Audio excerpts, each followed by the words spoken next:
Las Vegas, 1970. The International Hotel shimmered like a palace of light, its halls thick with the haze of cigars and the perfume of evening gowns. The crowd inside roared even before the curtain rose, an ocean of sequins and diamonds, hungry for the king they had come to worship. Every laugh, every shout, every clap merged into one fevered demand. Elvis, Elvis, Elvis. But behind the curtain, Elvis Presley felt his pulse racing faster than the orchestra warming up. He had sung for thousands, faced storms of adoration, but tonight, something was different. His eyes had caught a figure in the first row, a man in a tailored suit, sitting perfectly still, untouched by the frenzy around him. No clapping, no shouting, no smile. Just a pair of calm, unblinking eyes fixed on Elvis, with the gravity of someone who had come not for a show, but for a reckoning. The air seemed to split, one half electric with hysteria, the other heavy with silence. For the first time in years, Elvis felt as if he were walking into a duel, not a concert. And deep down, he knew this stranger's gaze was about to change the night forever. Let us know where you're watching from, and we hope you enjoy the story. The velvet curtain trembled under the roar of the crowd. In the summer of 1969, Las Vegas was no stranger to noise, but this was different. The newly built International Hotel pulsed with anticipation, a sea of sequins, tuxedos, and cigarette smoke, all waiting for the man they had come to call the King, to prove he still deserved the crown. Backstage, Elvis Presley stood in front of the mirror, his face caught in the glow of harsh bulbs that revealed every crease of exhaustion. The black leather suit clung to him like a second skin, a reminder of the television special that had resurrected him a year earlier. That comeback had been triumphant, but tonight was heavier, more dangerous. This was no broadcast. This was flesh and blood, thousands of eyes staring, ready to judge whether he was still a force or just a relic. His manager, Colonel Tom Parker, paced nearby, puffing his cigar with the rhythm of a man who measured time in dollars, not seconds. "Remember, kid," Parker muttered, tapping ash into a paper cup, "they came to see the legend. Don't go getting sentimental. Keep it tight, keep it big, and keep it loud."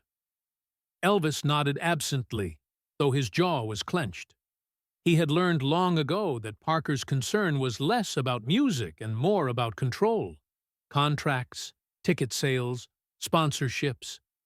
For the Colonel, every song was a commodity, every breath a marketing opportunity. But for Elvis, tonight was something else. He had been gone too long, trapped in forgettable Hollywood films, while the world shifted outside. The Beatles, Hendrix, Vietnam, protests, everything was louder than he was.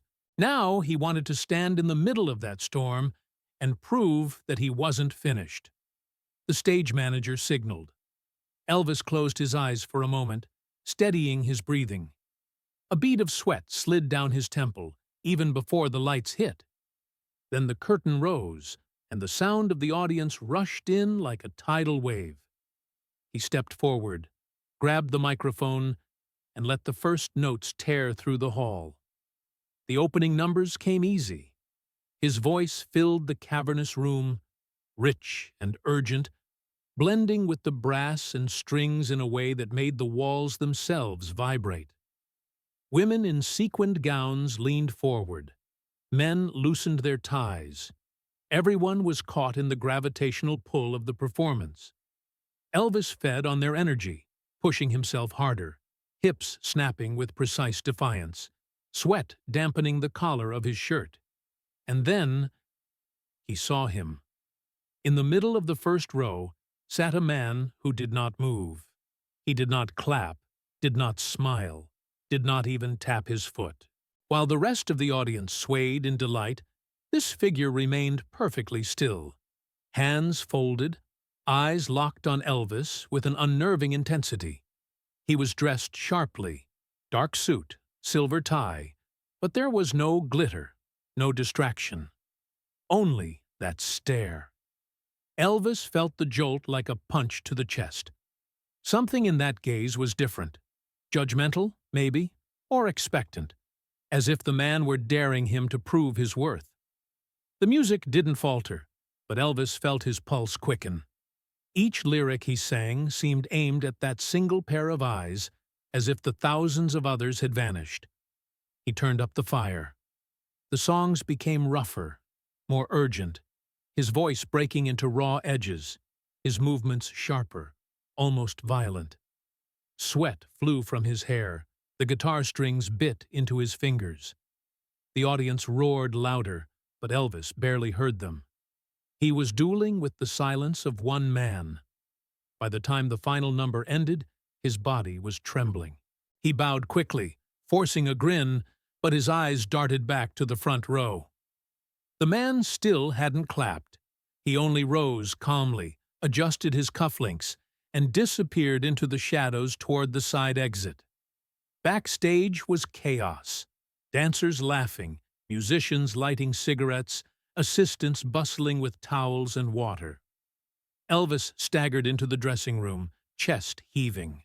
Before he could sit, the door creaked open. Two of his security men stepped aside, uneasy looks on their faces. The stranger entered.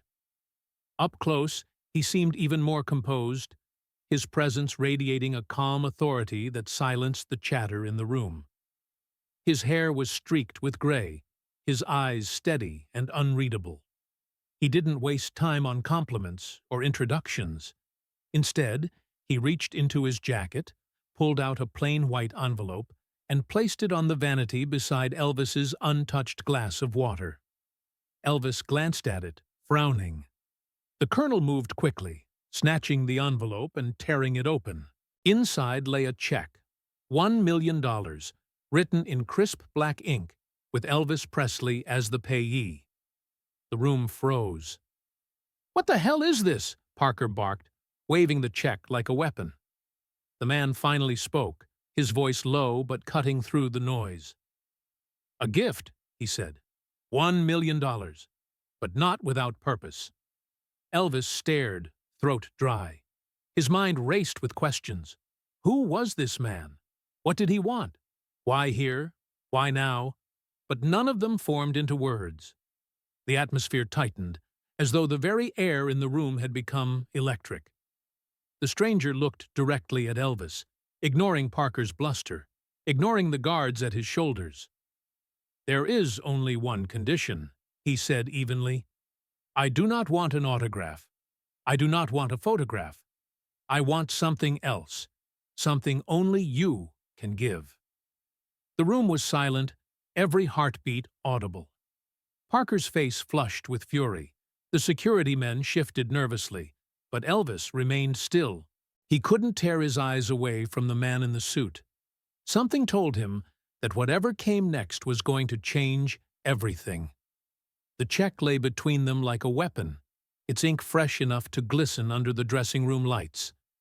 Parker paced in short, agitated steps, cigar bouncing between his teeth, while the musicians who had followed Elvis backstage whispered among themselves. Nobody understood what was happening, but everyone sensed the weight of it. Elvis finally broke the silence. His voice was hoarse from the set, but steady. "You drop $1 million on the table for a man you don't know.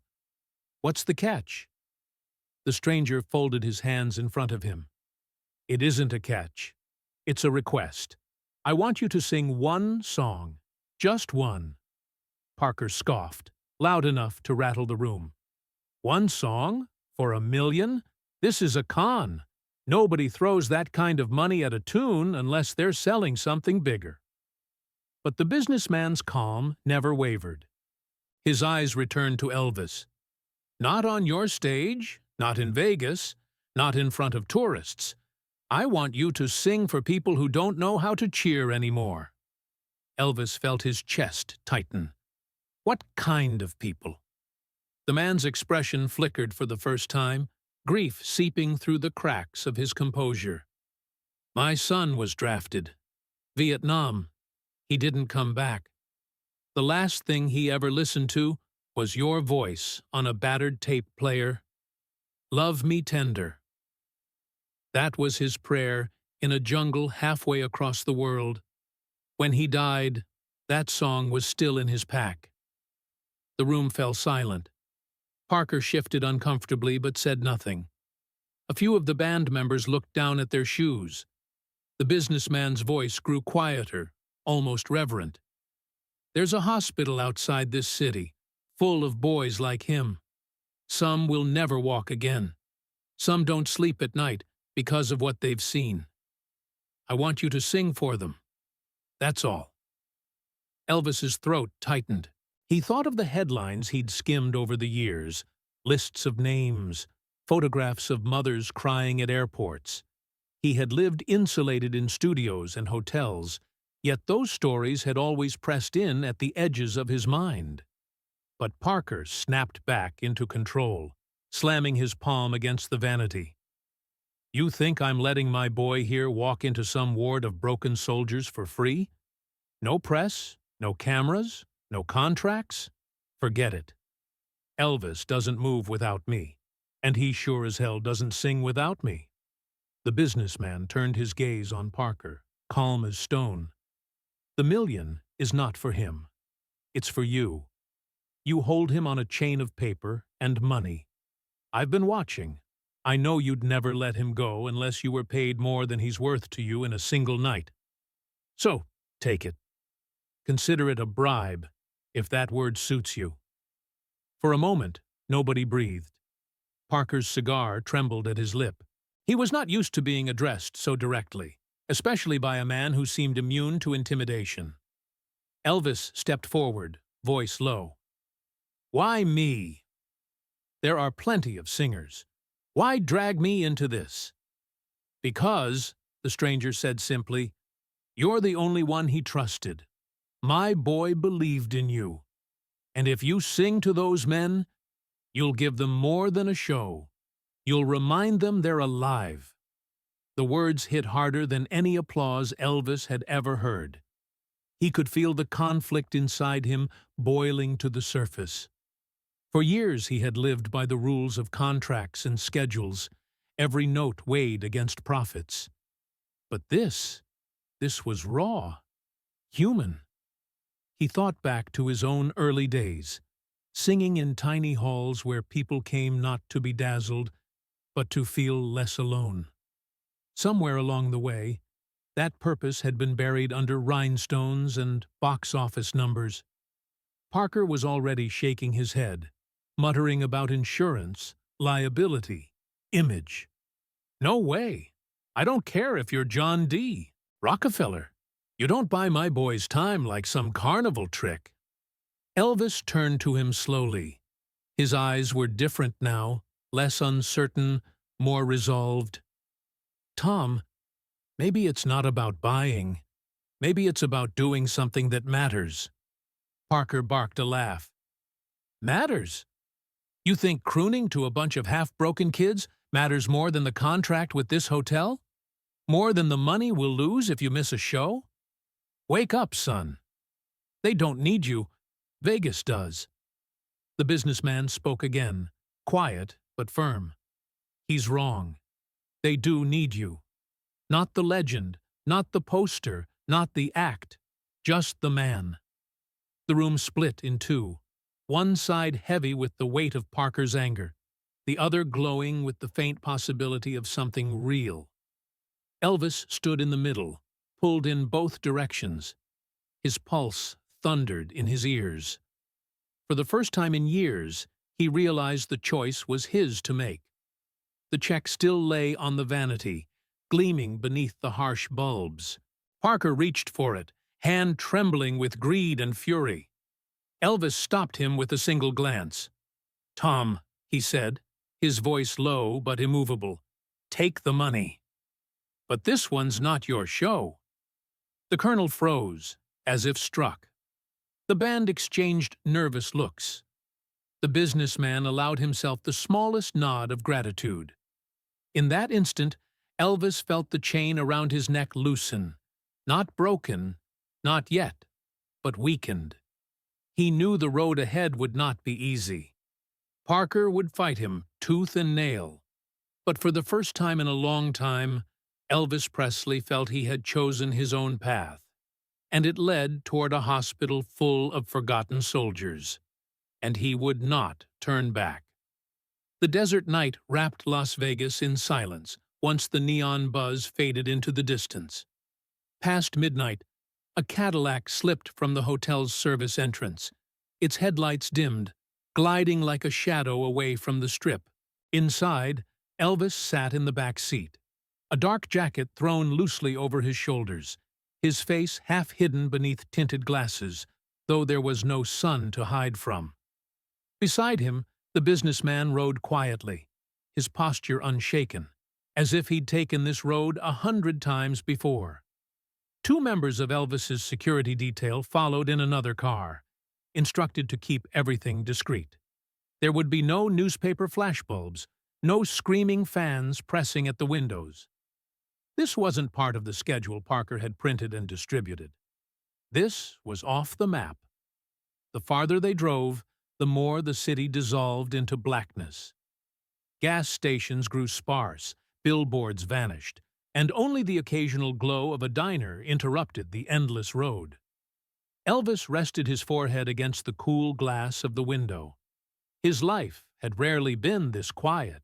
Even his own house, Graceland, was rarely silent. Phones ringing, cooks bustling, cousins arguing in the halls. But now, in this stolen slice of anonymity, he felt something unusual. Nerves. "What's this place like?" Elvis finally asked, his voice a murmur. The businessman answered without looking at him. "Plain, crowded, too many beds, not enough hands. You won't find marble floors or chandeliers, just boys who've been to hell and came back without a map." Elvis swallowed hard. The thought tightened his chest. He had sung for presidents, kings, arenas of 20,000. But the idea of stepping into a room where men carried wounds both visible and invisible, where the applause would be replaced by silence, maybe even anger, was more daunting than any Vegas crowd. The hospital appeared suddenly out of the dark, a squat complex of brick and concrete surrounded by chain-link fence. One bulb flickered above the entrance. No marquees, no glittering signs, just the sterile hum of fluorescent lights leaking through the windows. Inside, the air struck him first, the sharp bite of antiseptic mixed with the metallic tang of blood, and the faint sweetness of overripe fruit left at bedside tables. Corridors stretched narrow and pale, lined with doors, the floors polished to a dull shine. The quiet was heavy, broken only by the occasional groan or the squeak of rubber soles from passing nurses. They guided Elvis down one hall to a long ward where the curtain partitions had been drawn back. Rows of metal-framed beds filled the space, each occupied by someone impossibly young. Some lay still with tubes snaking into their arms. Others propped themselves up on pillows, stumps of limbs where legs had been. The smell of iodine and cigarette smoke clung stubbornly to the air. For a moment, Elvis froze in the doorway, his throat tightening. These weren't headlines or statistics. These were faces, sunken eyes, hollow cheeks, trembling hands. Boys who looked not much older than he had when he first walked into Sun's studio with a cheap guitar. He felt the urge to step back, to retreat into the safety of his stage lights, but something in their stares pulled him forward. A nurse wheeled an upright piano from a corner. The wood was scuffed, its keys yellowed, a relic from another era. Elvis slid onto the bench, fingers resting on the keys without pressing. The ward fell still. Dozens of eyes turned toward him, suspicious, curious, weary. He began softly, almost whispering to the instrument. The opening chords of Love Me Tender drifted into the air, fragile at first, then steady, like a thread weaving itself through the room. His voice carried no theatrics, no dramatics, just a raw, unvarnished tone that felt almost too human. The effect was immediate. A soldier near the back shut his eyes, tears slipping down cheeks scarred by shrapnel. Another gripped the rail of his bed until his knuckles whitened, mouthing the words though his voice cracked. Nurses paused mid-step, their hands to their mouths. Even those who sat stone-faced, refusing to show weakness, could not stop the flicker in their eyes. Elvis kept singing. Each note seemed to sink deeper than the last, breaking through layers of silence and pain. His throat tightened, but he pressed on, pouring something into the room that he hadn't felt on stage in years. Something that wasn't performance, but offering. By the time the final line faded, "And I always will," the ward was still. The silence that followed wasn't the kind of pause audiences left before applause. It was heavier, like the entire room was holding its breath. Then, slowly, sounds broke through. Quiet sobs, a whispered, "Thank you," a single clap that spread, hesitant at first, then stronger. Elvis lowered his hands from the keys.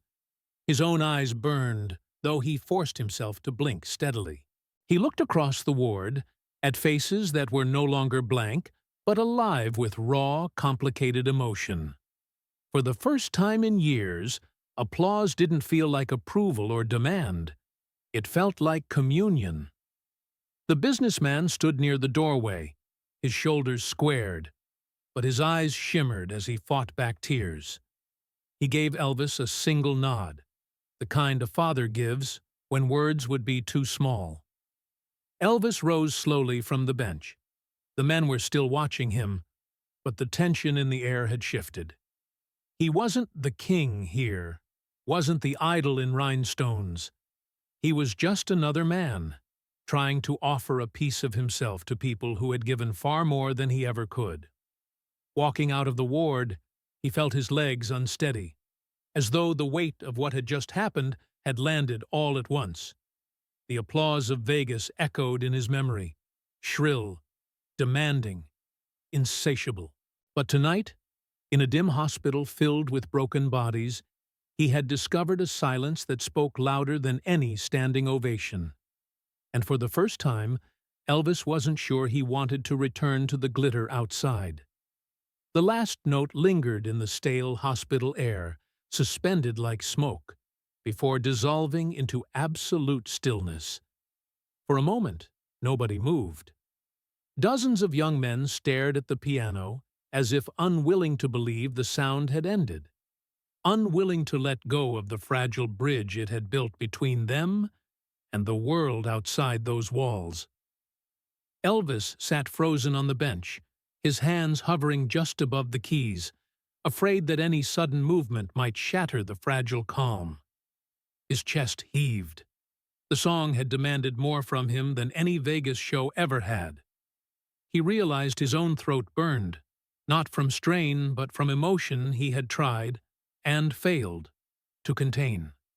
Then it happened. A quiet sob from somewhere in the ward. Then another. A young soldier with one sleeve pinned to his shirt pressed his face into his blanket, his shoulders shaking. Another man lifted trembling hands and clapped twice, hesitant. Within seconds, the sound swelled. Applause rippled unevenly through the room, joined by tears, laughter, whispered, "God bless yous." It wasn't polished or rehearsed. It was raw, and it struck Elvis harder than any choreographed ovation on the Strip. The businessman had stepped forward, his hand covering his mouth. He tried to speak, but only managed to shake his head, wiping quickly at his eyes. At last, he found words. "Now," he whispered, almost to himself, "now I can sleep." The sentence hit Elvis with a weight heavier than the $1 million check. This man hadn't come for spectacle or headlines. He had come to fill the silence left by his son's death with one simple act of grace. Before Elvis could respond, movement at the far corner caught his eye. A thin man in a wrinkled jacket stood near the nurse's station, notebook clutched in his hand. His hair was messy, his shoes worn. He didn't belong to the staff, nor did he look like family. He was a local reporter, visiting a friend who had been admitted earlier in the week. By sheer chance, he had walked into the ward moments before Elvis began to play. The man's eyes darted between Elvis and his notes, torn between duty and conscience. He knew he was holding a story that could make front pages. Elvis Presley, the king of rock and roll, sneaking into a hospital at night to sing for wounded soldiers. It was the kind of tale editors salivated over. Elvis noticed him. Their gazes locked across the ward. The reporter raised his pen slightly, a silent question. Elvis shook his head once, firm but gentle. His eyes pleaded. "Not this! Not for the papers! Leave it here!" The reporter's grip tightened on his notebook. For a long moment, the only sound was the shuffle of nurses pulling blankets over shoulders, the wheeze of an oxygen machine in the corner. Finally, the man tucked his pen into his pocket. He would not betray the sanctity of this night. Still, the story refused to stay buried. Days later, a small article appeared in the back pages of a local paper. It did not mention Elvis by name. It simply described a well-known singer who visited a military hospital unannounced, singing for veterans without cameras or publicity.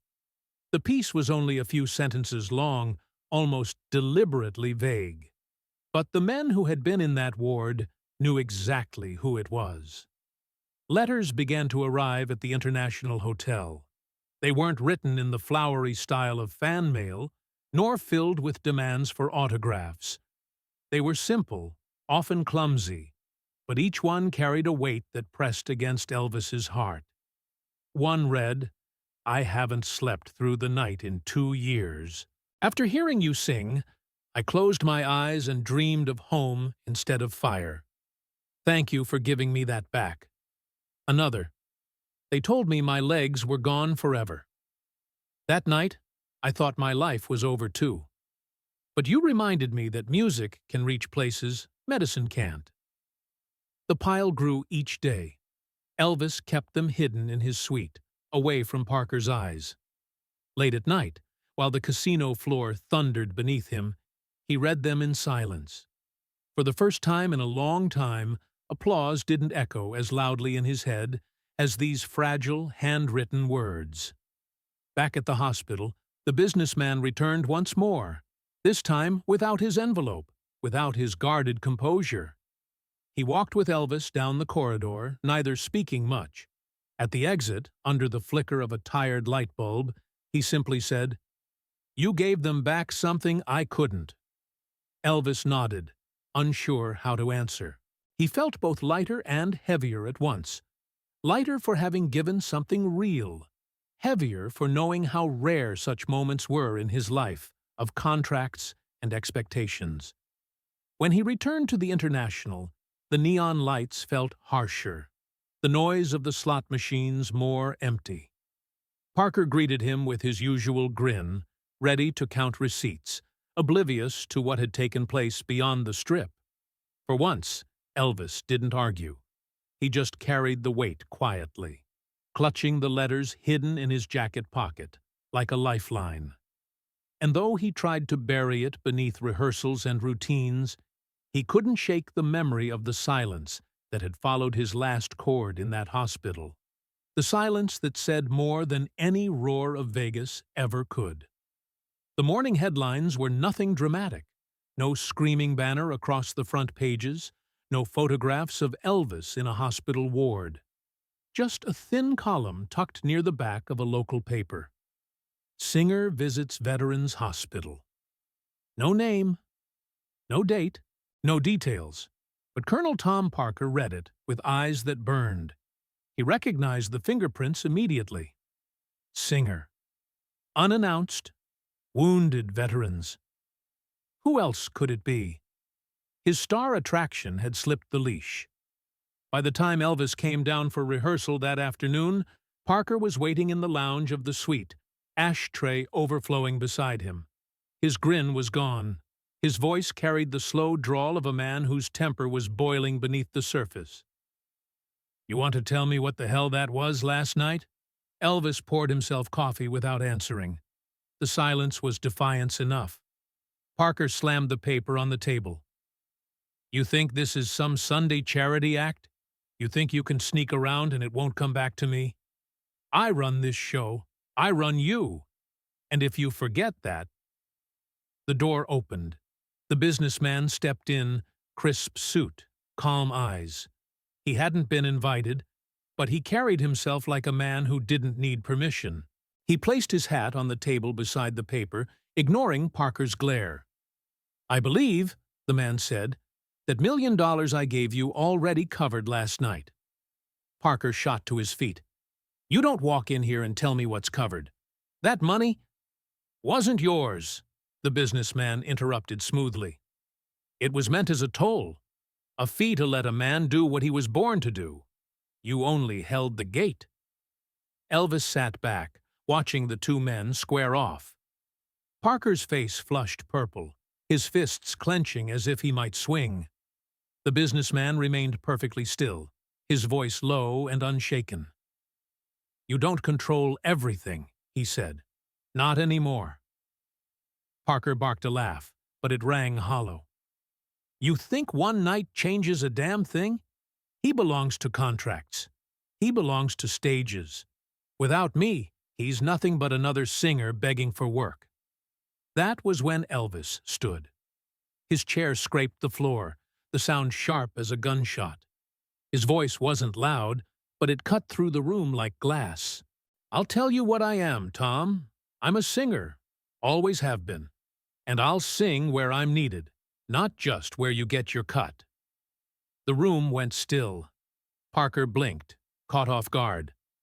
Elvis had never spoken to him like that. Over the years, there had been small rebellions, late arrivals, sulking silences, but never an outright declaration of independence. The businessman said nothing, only watched. His presence was like a witness in a courtroom, confirming that the words had been spoken aloud. Parker tried to recover, forcing a sneer. "You think you're bigger than the machine, boy? You step out of line and see what happens. I can shut it all down. Your contracts, your tours, your movies. One word from me, and you'll be lucky to sing in a bar." Elvis didn't flinch. His voice stayed calm. "Then I'll sing in a bar, but I'll still be singing." That silenced Parker. For a long moment, the only sound was the faint hum of the hotel air conditioner. The colonel's cigar smoldered between his fingers, forgotten. The businessman finally spoke, his tone almost gentle. "Money can buy a stage, but it can't buy a soul. You've had his stage for years. Maybe it's time you let him keep his soul." Parker turned away, shaking his head, muttering curses under his breath. He stubbed out his cigar so violently the glass tray cracked. Then he grabbed his hat and stormed toward the door, pausing only long enough to snarl, "Don't forget who built you, Presley. Don't you forget who made you king." When the door slammed shut, the silence left behind felt enormous. Elvis sat back down, his hands trembling slightly, though his voice remained steady. "Funny thing is, Tom didn't make me king. The people did. And they can take that away, sure. But those boys in that hospital, they don't care about crowns. They just cared that someone sang to them like they mattered." The businessman gave a small nod, his expression unreadable. "Then maybe you've finally remembered who you are." That night, Elvis returned to the stage in Vegas. The house was packed, the chandeliers glistening, the crowd hungry for the spectacle they had paid for. Parker lurked in the wings, arms crossed, eyes cold. Elvis smiled at the audience, but when the spotlight struck, something inside him had shifted. He wasn't just performing for the gamblers and celebrities anymore.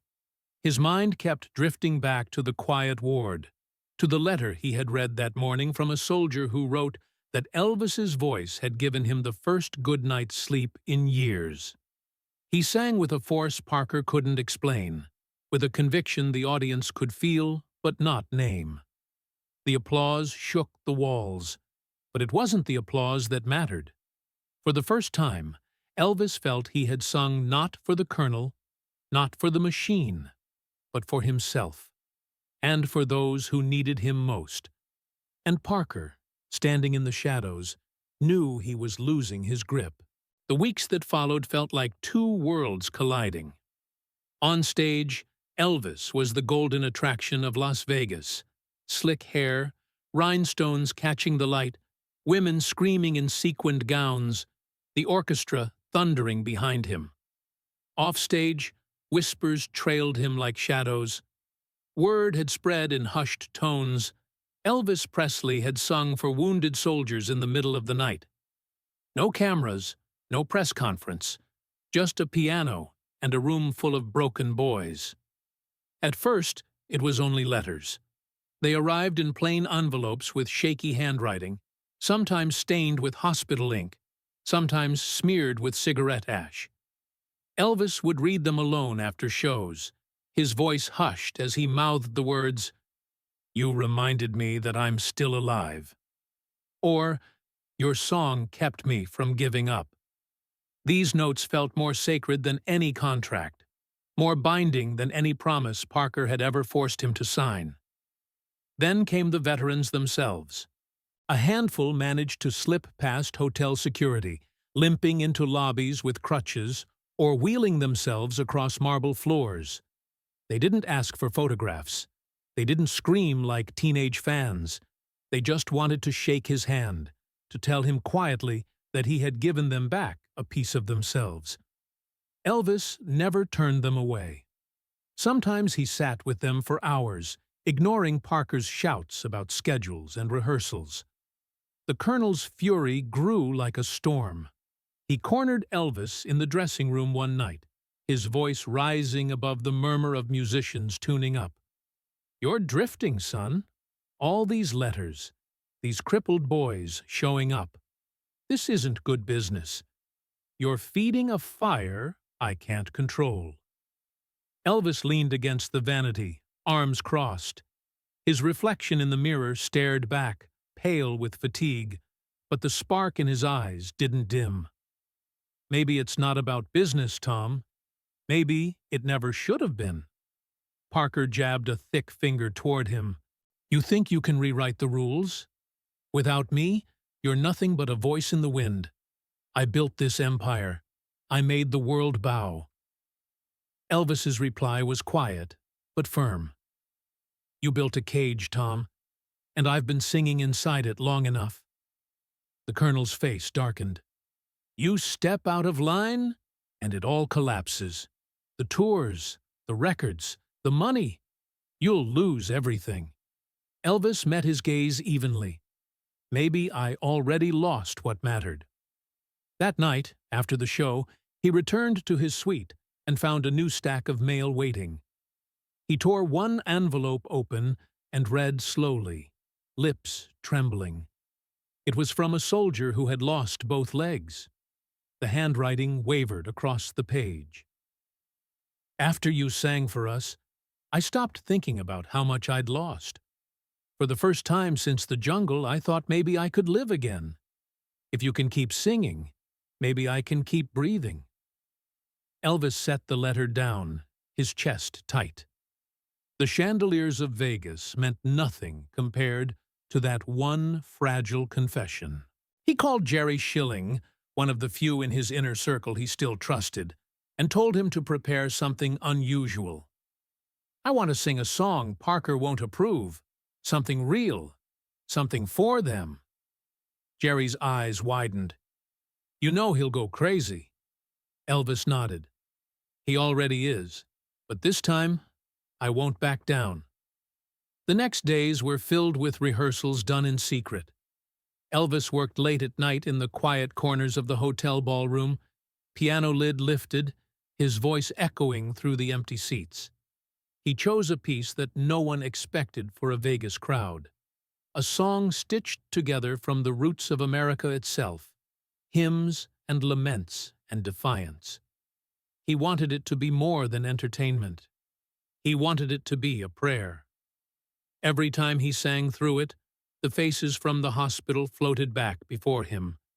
The young man gripping his bed rail, the nurse who wept into her hands, the businessman whispering, "Now I can sleep." He carried those images like fuel. Meanwhile, Parker sniffed out the rebellion. He confronted Elvis again, this time more vicious. "You pull this stunt, I'll tear up every contract. You'll be blacklisted from every stage worth a damn." But Elvis only shook his head. "Maybe the stages worth a damn aren't the ones you think." It was no longer a quarrel. It was a duel.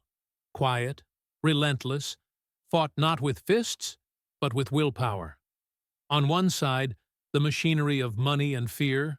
On the other, a man rediscovering the power of his own voice.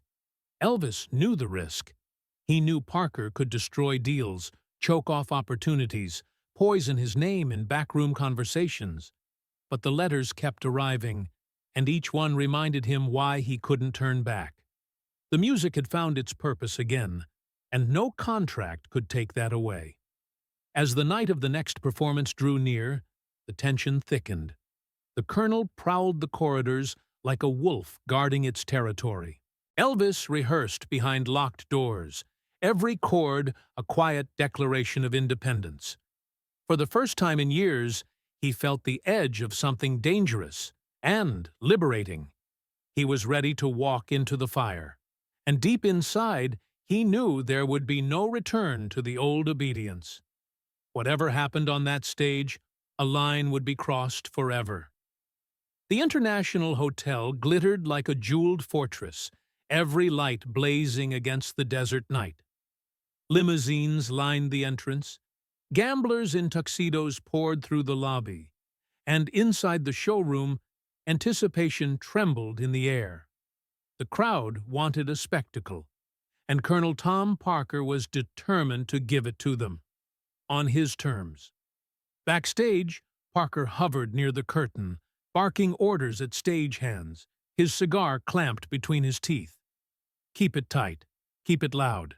Same set. No surprises." His voice carried like a drill sergeant's. But Elvis, seated alone at the piano, wasn't listening. His head bent over the keys, fingers brushing the wood. He was lost in thought. The weight of letters folded in his jacket pressed against his heart. Faces from the hospital drifted before him, boys too young to look so old, men missing parts of themselves, but still clinging to hope. Tonight, he had promised himself, he would sing for them.